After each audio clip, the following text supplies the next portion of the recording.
पार्कमा छौँ। यति बेला हामी सँगसँगै विषयमा हामी कुरा गर्नको लागि हाम्रो एकजना अग्रज सरसँग हामी भेटिएका छौँ र उहाँसँग हामी छोटो मिठो कुराकानी गर्नेछौँ र अत्यन्तै एकदम अहिले चाहिँ सबैको लोकप्रिय राष्ट्रिय स्वतन्त्र पार्टीको एकदमै फेभरेट मान्छे पनि हुनुहुन्छ, शुभचिन्तक एकदमै शुभचिन्तक पनि हुनुहुन्छ। उहाँले धेरै आस्था राख्ने भएको कारणले गर्दा उहाँलाई लगायत यो जामनगरको सुर्खेती एकता समाज प्लस हामीले चाहिँ राष्ट्रिय स्वतन्त्र पार्टीको एउटा शुभचिन्तक भएको कारणले गर्दा उहाँलाई केही जिज्ञासाहरू सोध्नेछु। सरजी नमस्कार। नमस्कार। हजुरको शुभ नाम बताइदिनुहोस्। मेरो नाम श्यामबहादुर पाटिल।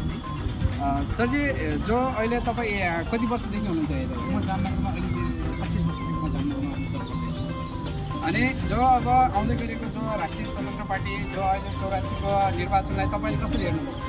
राष्ट्रिय स्वतन्त्र पार्टी हामीले चाहिँ सबै मिलेर चाहिँ हामीले अगाडि अगाडि बढ्नुपर्छ। राष्ट्रिय स्वतन्त्र पार्टी भनेको एउटा देश र एउटा समाजको लागि गर्ने केही काम गर्ने छ जस्तो लागिरहेछ। त्यही कारणले हामीले चाहिँ सबै युवाहरू चाहिँ मिलेर चाहिँ हाम्रो जामनगरका सम्पूर्ण युवाहरू मिलेर हामीले काम गर्नुपर्छ भन्ने एउटा आशा र भरोसा राखिरहेका छौँ हामीले।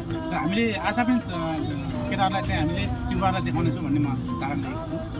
यसरी जबले तपाईँले जो 84को चुनावलाई चाहिँ रविलाम सेनाको जो एउटा राष्ट्रिय स्वतन्त्र पार्टी छ, सिङ्गो टिम छ, यसलाई चाहिँ सफल पार्नको निमित्त हामी प्रदेशको ठाउँमा भएर पनि एकदमै आस्थामान राख्दै प्रदेशको युवाहरूलाई चाहिँ जोगेर्ना गर्दै एउटा समाज बनाउँदै हुनुहुन्छ उहाँले। यो समाज जो हाम्रो जस्तै सुर्खेती एकता समाज छ, यसै गरी नै एउटा राष्ट्रिय स्वतन्त्र पार्टीको एउटा लिडर जो गुजरातको जामनगर जिल्ला स्थित जो अहिले यति वर्षदेखि काम गर्दै आउनुभएको छ, उहाँ एउटा चाहिँ हाङ्गा एउटा चाहिँ लिडर भएर उपस्थित हुनुहुनेछ। र यहाँ चाहिँ साँच्चै तपाईँले फेरि पनि सोध्नु चाहे जस्तै यहाँ जति पनि अहिले जामनगरमा हुनुहुन्छ उहाँहरू युवाहरू हुनुहुन्छ, उहाँहरूलाई चाहिँ कतिको उत्साहित छ यो राष्ट्रिय स्वतन्त्र पार्टीमा आउनको लागि भन्नाले हामीले चाहिँ अहिले चाहिँ हामी केटा युवाहरूलाई चाहिँ हामीले अहिलेसम्म चाहिँ हामीले जागरण दिएका छैनौँ। हामी चाहिँ सम्भावना छ भन्ने कुरो चाहिँ हामी सबैलाई थाहा छ होइन। तर हामी साथीलाई सबैलाई प्रत्यक्ष रूपले हामी मिलेर चाहिँ साथीहरूलाई चाहिँ हामीले प्रत्यक्ष रूपले हामी कुराकानी गर्नेछौँ। राष्ट्रिय स्वतन्त्र पार्टी यो हो र स्वतन्त्र पार्टीको एजेन्डा यो हो भन्ने कुरा हामीले तपाईँहरूको सामने युवाहरूलाई हामी बताएर हामीले उन सबै युवालाई हामी राष्ट्रिय स्वतन्त्र पार्टीमा हामीले चाहिँ समावेश गर्नको निम्ति हामीले ठुलो पहल गर्नेछौँ भन्ने म आशा। यसै गरी जो अहिले चाहिँ अब होइन जो तपाईँले देख्नुभयो होला राजकोटमा पनि एउटा जो समाज छ जो राष्ट्रिय स्वतन्त्र पार्टीको युवा शुभचिन्तकहरू हुनुहुन्छ, उहाँहरूले चाहिँ टी सर्ट वितरण गर्नुभएको छ। जामनगरमा के सोच गर्नुभएको छ सर? त्यो पनि हामीले सोच गरिरहेका छौँ। हामीले जामनगरमा पनि टी सर्टको सोच गरिरहेका छौँ। राष्ट्रिय स्वतन्त्र पार्टीको चाहिँ टी सर्ट अथवा लोगो चाहिँ हामीले बनाउने एउटा निर्णय गरिरहेका छौँ। त्यो लोगो चाहिँ राष्ट्रिय स्वतन्त्र पार्टी हाम्रो साथी युवाहरूलाई सबैलाई जो हाम्रो चाहिँ यहाँमा जोइन हुनुहुन्छ, जो चाहिँ यहाँमा समावेश हुनुहुन्छ, त्यसलाई चाहिँ हामी तुरुन्तै राष्ट्रिय स्वतन्त्र पार्टीको लोगो र एउटा टी सर्ट हामीले दिने एउटा निर्णय गरेका छौँ। र साथीहरूले सबैले हामीले यसमा एकदम राम्रोसँग कतिपय रूपले चाहिँ निरन्तर रूपले चाहिँ हामीले पहल गर्नुपर्छ भन्ने सबै साथीहरूलाई म भन्न चाहन्छु। र एउटा सुर्खेतीबाट एउटा युवा समाज हामीले एउटा बनाउन खोजिरहेका छौँ। सुर्खेती युवा समाज जामनगरमा चाहिँ हामी तुरुन्तै हामीले त्यो मिटिङ गरेर हामी बनाइसक्नुपर्छ भन्ने कुरो मैले धारणा लिएको छु। यसै गरी जो जामनगरमा युवा जति पनि युवाहरू हुनुहुन्छ उहाँहरूसँग जोडिन चाहन सक्नुहुन्छ होइन। यदि उहाँहरूसँग जोडिने इच्छुक व्यक्तिहरूले राष्ट्रिय स्वतन्त्र पार्टीको लागि जो लोगो जस्तै हामी सदस्यता लिन चाहन्छौँ, उहाँहरू सबैले सम्पर्क गर्नुहोला। सर उहाँको सम्पर्क नम्बर? मेरो सम्पर्क नम्बर चाहिँ 7383359541 हो। लास्टमा जो जामनगरवासी आमा बुवा तथा दाजुभाइ दिदीबहिनीहरूलाई जो प्रदेशको ठाउँमा बसेर पनि एउटा जो इच्छुकता छ, जो उहाँहरूलाई चाहिँ कौलता छ, उहाँहरूलाई के भन्न चाहनुहुन्छ लास्टमा?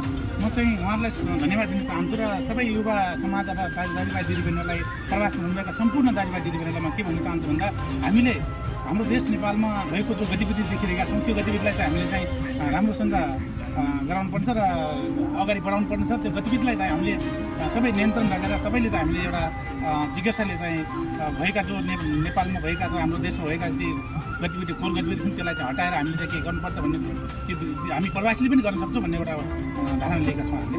ल धन्यवाद सरजी, तपाईँलाई धेरै धेरै धन्यवाद।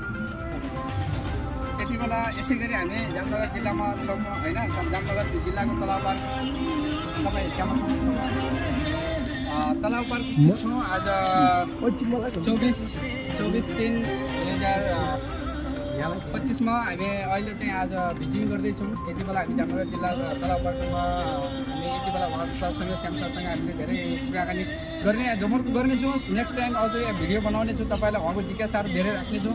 प्लस जो 84मा आउँदै गरेको जो चुनाव छ उहाँहरूलाई जो राष्ट्रिय स्वतन्त्र पार्टीमा आस्थामान हुनुहुन्छ उहाँहरू चाहिँ जति पनि इच्छुक व्यक्तिहरू हुनुहुन्छ हामीसँग जोड्न सक्नुहुन्छ जो सांसद हुनुहुन्छ उहाँसँग जोड्न सक्नुहुन्छ एउटा स्वीकृति एकासी समाजको एउटा बलियो पक्ष बनाउनुपर्छ भन्ने एउटा आस्था राखेर अहिले जामनगरमा युवा उठ्नुपर्छ भनेर उहाँ चाहिँ जसरी लागि पर्नु भएको छ त्यसै गरी हामीले चाहिँ प्रवासमा बसेर पनि हाम्रो एउटा समाजलाई चाहिँ बलियो बनाउनुपर्छ र एउटा समाजलाई चाहिँ गतिशील अवस्थामा लिनुपर्छ भनेर यसरी नै हामीले चाहिँ हाम्रो श्याम सरले चाहिँ पहल गर्नुभएको छ उहाँहरूको कामलाई चाहिँ सक्सेसफुल गराउन लागि हामी सबै जुट्नुपर्छ एकता हुनुपर्छ र हाम्रो सबैको साथ सपोर्ट गर्नुपर्छ र भनेर